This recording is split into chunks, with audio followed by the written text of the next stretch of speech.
Қазақтың Алладан қайтады дейтін әдемі бір сөзі бар. Алладан қайтады. Біздің бүкіл болмысымыз осы екі ақ ауыз сөзге сыйып кеткендей көрінеді кейде. Неге? Себебі қазақ ешқашан көршісі аш отырып, өзі тоя тамақ жемейді. Себебі қазақ ешқашан біреу жәрдем сұраса, оған көз жұмып қарамайды.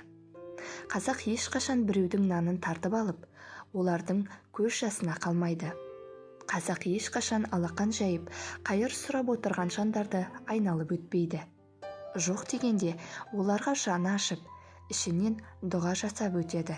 Себебі бұл біздің қанға сіңіп қалған адамдық қасиетіміз. Бұл біздің ғана емес, адам атадан тараған бүкіл адамзат баласының болмысында бар нәрсе. Шынында да жасалған жақсылық тек Алладан ғана қайтады. Бүгін көмектескен адамың ертең-ақ сол жақсылығыңды ұмытып кетуі мүмкін.